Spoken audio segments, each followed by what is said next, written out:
하나님 말씀 창세기 49장 22절부터 24절까지만 받들어 있고 26절까지 말씀에서 보겠습니다. 요셉은 무성한 가지, 곧 셈 곁에 무성한 가지라. 그 가지가 담을 넘었도다. 활 쏘는 자가 그를 학대하며 그를 쏘며 그를 군박하였으나 요셉의 활이 도리어 경강하며 그의 발이 힘이 있으니 야곱의 전능자의 손을 힘입음이라. 그로부터 이스라엘의 반석인 목자가 나도다. 야곱은 요셉을 가장 사랑했죠. 그래서 다른 아들들에 대해서는 짧은 애언을 하고 축복을 합니다만 요셉에 대해서는 가장 많이 언급을 하고 축복하고 있는 것을 우리가 보게 됩니다. 이 요셉의 지파는 요셉 지파라고 하지 않아요. 왜냐하면 레위 지파가 제사장이 되었기 때문에 므낫세와 에브라임이라는 두 아들이 있는데 그 아들이 가나안 땅에 들어가서 하나의 지파로, 그러니까 두 개의 지파로 가나안 땅의 기업을 얻게 되는 것을 보게 됩니다. 그러니까 요셉 지파가 따로 있는 것이 아니라 요셉의 아들 므낫세 지파가 있고 에브라임 지파가 있게 된 것이죠. 그렇지만 오늘은 그 지파에 대해서보다도 여기 요셉에 대한 야곱의 축복에 대해서 몇 가지 생각을 해보겠습니다. 자, 첫째로 요셉은 셈 곁에 무성한 가지다라고 합니다. 셈 곁에 무성한 가지.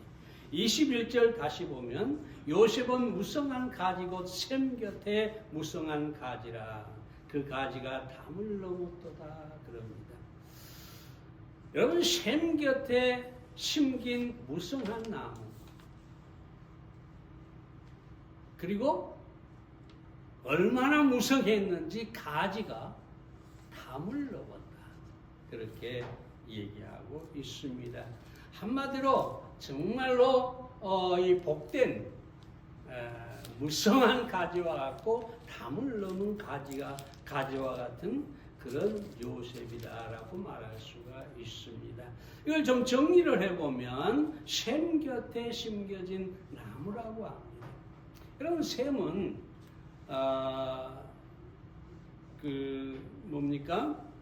셈 곁에 있는 나무는 그 뿌리를 셈으로 뻗기 때문에 항상 마르지 않게 되죠.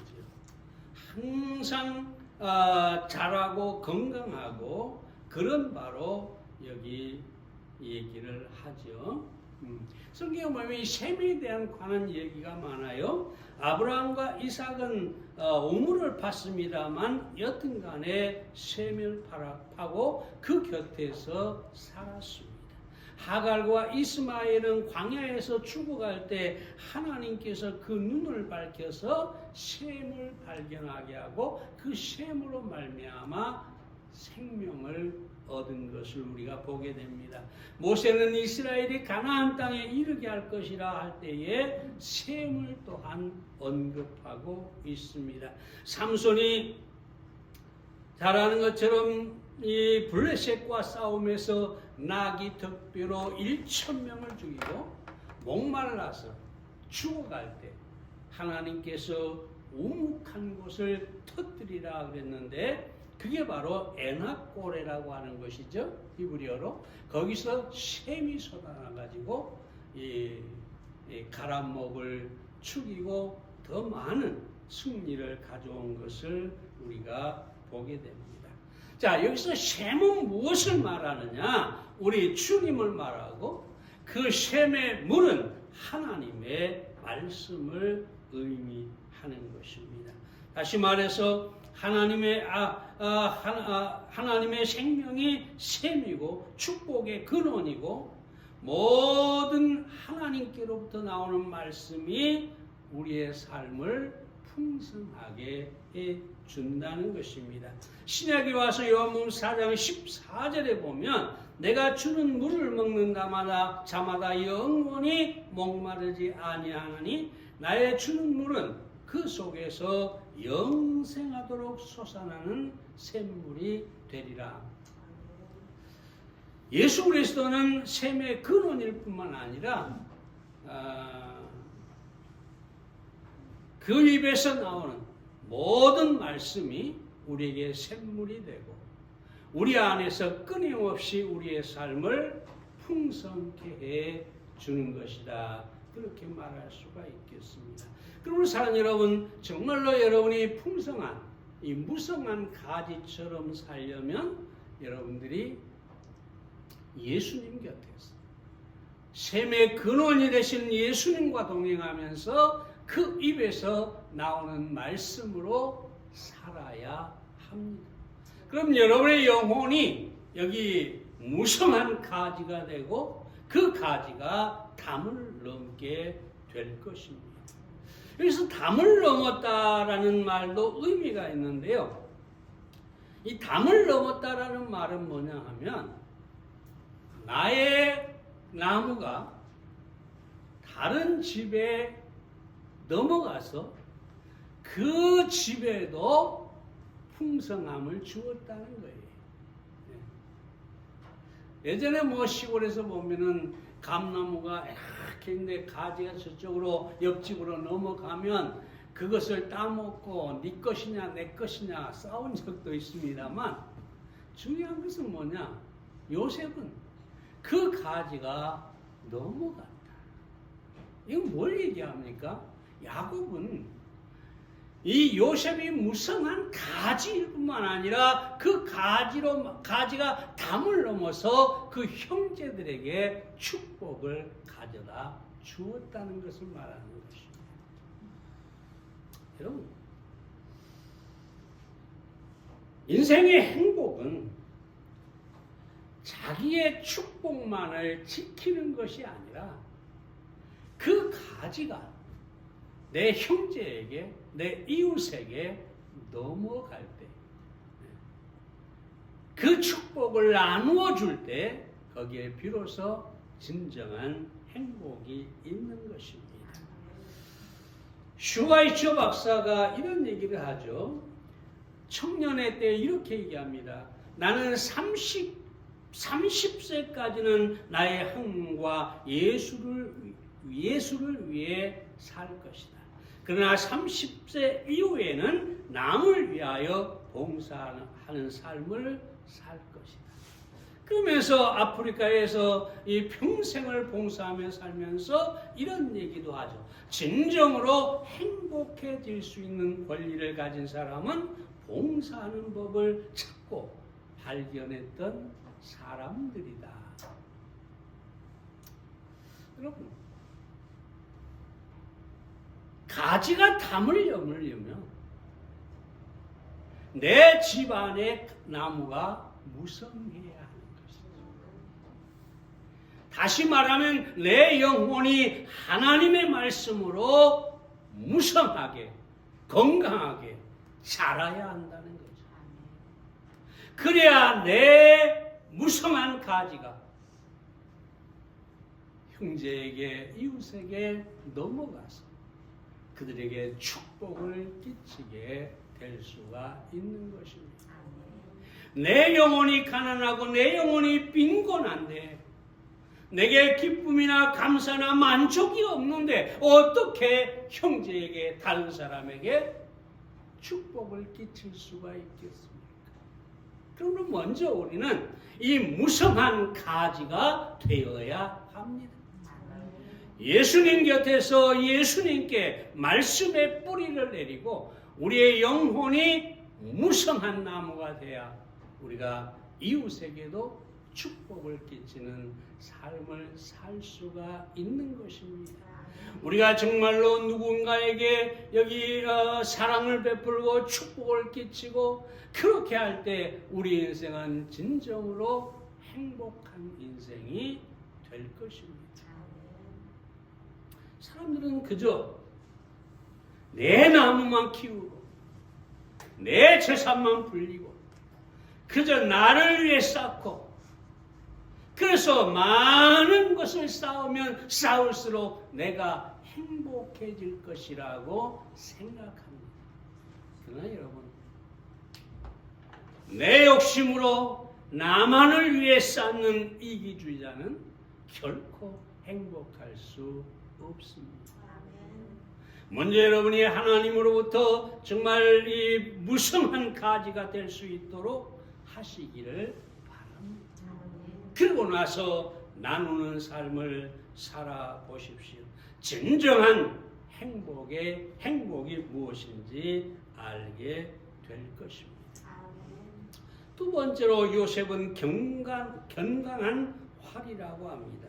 23절, 24절에 있는 말씀을 보면 활 쏘는 자가 그를 학대하며 그를 쏘며 그를 군박하였으나 요셉의 활이 도리어 견강하며 그의 발이 힘이 있으니 야곱의 전능자의 손을 힘입음이라 그로부터 이스라엘 반석인 목자가 나도다. 요셉은 활 쏘는 자로부터 군박을 당했다.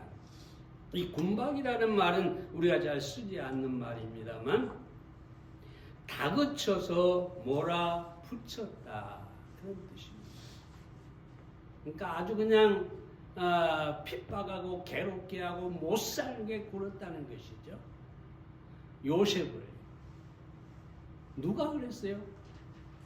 그 형제들이 그랬죠. 죄 없는 요셉을 노예로 팔아버렸잖아요. 그게 군박입니다.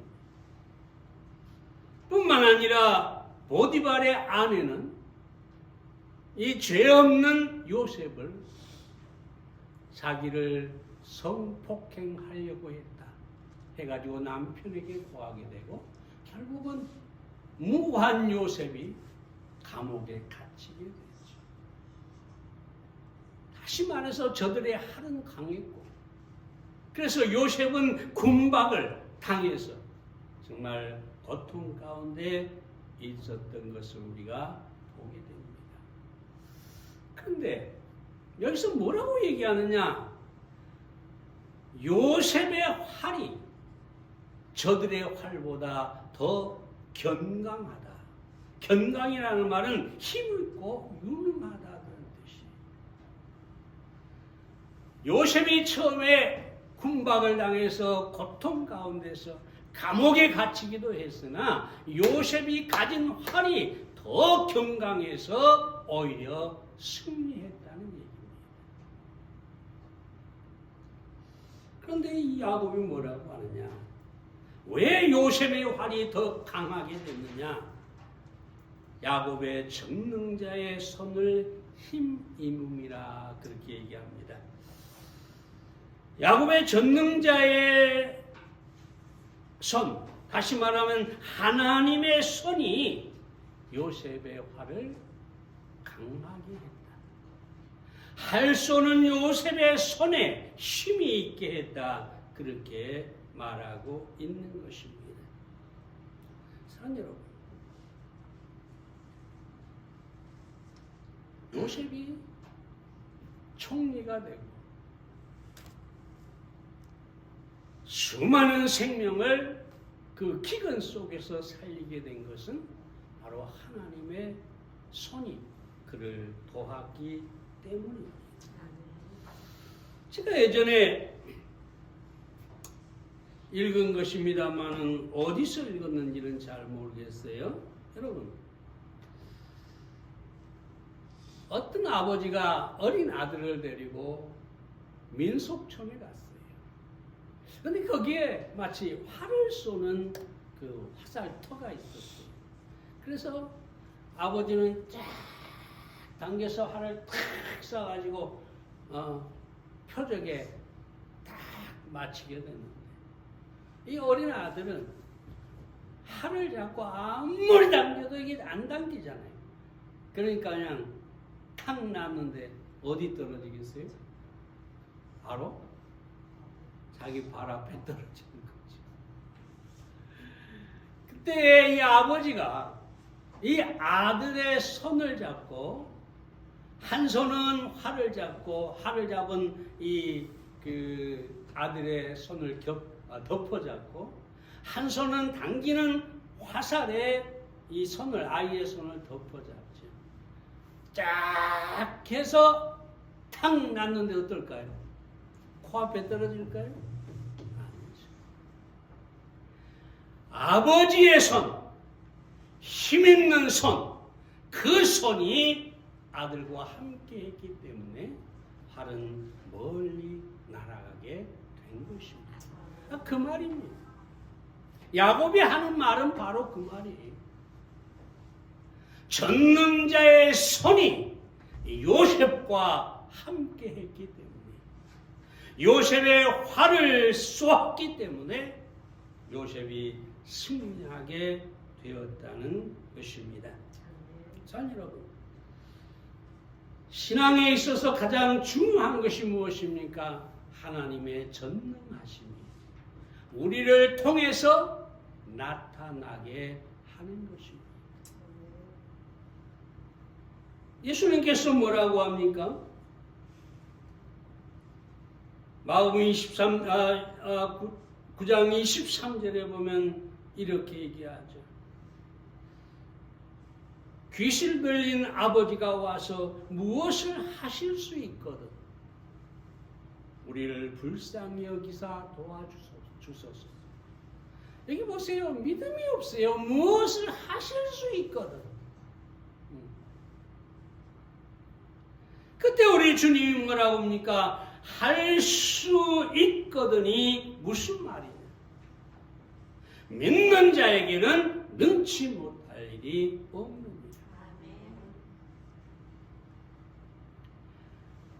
일. 믿음은 나로서 나를 바라보는 것이 아니라 하나님을 바라보는 것입니다. 그 전능하신 손이 우리를 도우실 수 있음을 믿어야 하는 것입니다. 제가 말씀드렸지만은 투니어라고 하는 사람이 이런 말을 하죠. 믿음은 단순히 하나님을 붙잡는 것 그 이상의 것이다. 이는 하나님이 당신을 붙잡고 계시는 것이다. 내가 하나님을 붙잡고 살려달라고 하는 이게 아니라 하나님께서 내 모든 형편을 아시고 나를 붙잡고 계시는 것. 이게 진정한 믿음입니다. 하나님께서 우리를 붙잡고 계신다면, 그 전능자의 손이 우리를 붙잡는다면 우리의 능치 못할 일이 무엇이 있겠습니까? 요셉의 이 활이 모든 대적의 활을 넘어서서 승리를 가져온 것처럼 우리에게도 그렇게 될 것입니다. 사랑하는 여러분, 오늘 전능자의, 여러분이 기억해야 할 것은 뭐냐면 전능자의 손이 요셉을 도우셨다. 그 전능자의 손이 요셉을 도우신 것처럼 우리를 도우신다라는 믿음을 가지시기를 바랍니다. 그렇다면 우리는 어떤 두려움도 없이 승리하게 될 것입니다. 세 번째로, 요셉은 축복의 산입니다.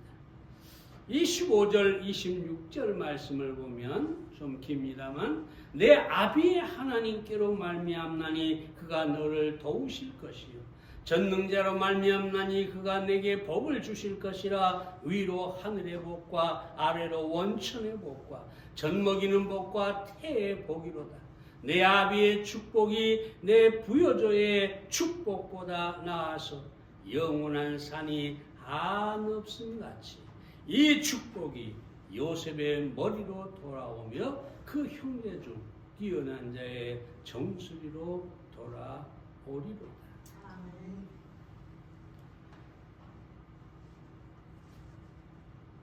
하나님께서 요셉에게 복을 주시는데 위로 하늘의 복, 아래로 원천의 복, 젖먹이는 복, 태의 복을 주신다고 하죠.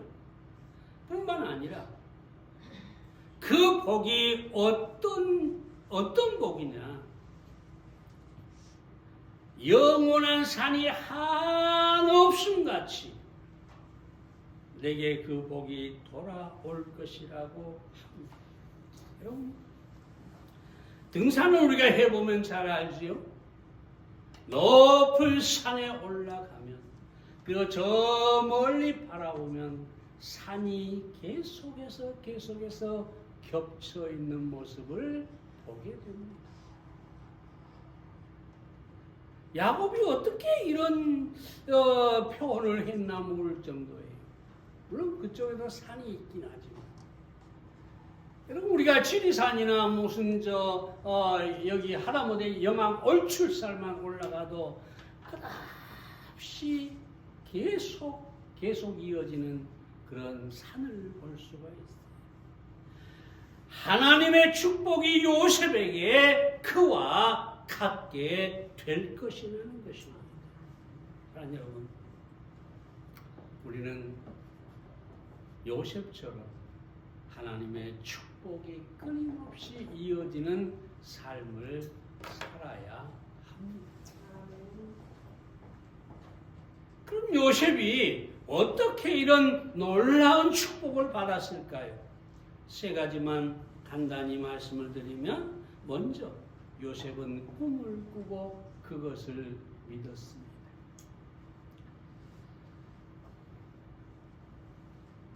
그 꿈 때문에 미움을 받기도 하고 그 꿈 때문에 노예로 팔려가기도 했습니다. 그러나 요셉은 결코 꿈을 포기하지 않았습니다.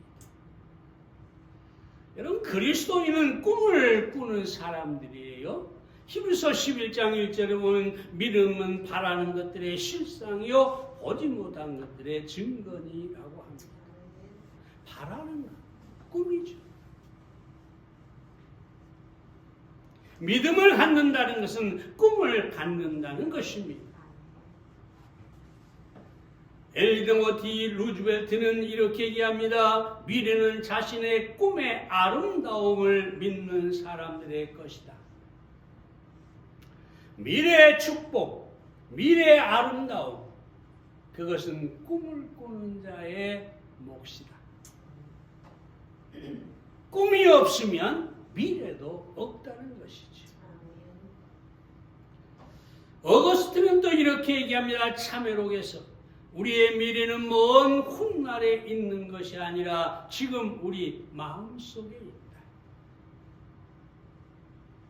먼 훗날에 이루어질 꿈이, 바라는 꿈이 우리 마음속에 있어야 한다는 것이지. 그러면서 얘기합니다. 우리가 기다리던 그 꿈과 목표와 이상이 눈앞에 현실로 이루어지는 순간이 있다. 우리가 꿈을 꾸다 보면 그 꿈이 현실로 이루어진 순간이 오게 돼 있다. 그 말이죠.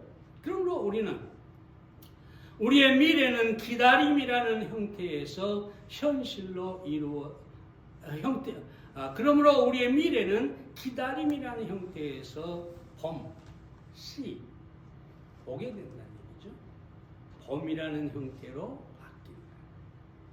그러니까 우리가 꿈을 꾸면 우리의 육신의 눈으로 그 꿈이 현실이 되는 것을 보게 된다는 것이죠.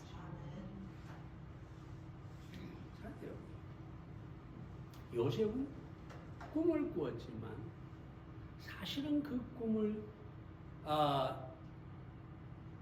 믿기가 어려웠겠죠. 물론 포기하지 않았습니다만, 여러분 생각해 보셨어요. 자기의 형제들과 부모까지 자기에게 절하는 꿈을 꿨는데 현실은 정반대로 노예가 되고 죄수가 돼서 언제 죽을지도 모르는 죄수가 돼서 살고 있어요. 그런 상황에서 낙심하고 절망하는 것이 당연한 것이죠. 근데 요셉의 놀라움은 그 꿈을 포기하지 않았다는 겁니다. 그 절망 가운데서도 그 꿈을 붙잡고 하나님께서 이루어 주실 것을 소망하고 믿었다는 것입니다. 그럼 사랑 여러분, 꿈을 꾸십시오. 꿈에 대한 믿음을 가지십시오. 하나님께서 반드시 여러분의 눈으로 꿈이 이루어지는 것을 보게 하실 것입니다. 다음으로 성실해야 합니다. 또는 충성해야 합니다. 요셉에게 찾을 수 있는 성공의 비결은 바로 성실함입니다. 요셉이 보디발의 노예로 보디발의 집에 살았을 때 보디발이 요셉을 100% 신뢰했어요. 자기의 가족 외에는 모든 것을 다 요셉에게 맡겼어요. 왜냐? 그가 성실했기 때문에, 충성됐기 때문에. 감옥에 갇혔어요. 근데 감옥에 갇히고 나니까 이 간수가, 그러니까 감옥의 그 장, 간수장이 이 요셉에게 다 맡겼어요. 죄수가 들어와도 다 맡기고, 감옥 안에서 이루어지는 모든 것을 요셉의 손에 맡겨요. 왜 그렇습니까? 그가 성실하니까. 무엇을 맡겨도 아주 성실하게 잘 해내니까.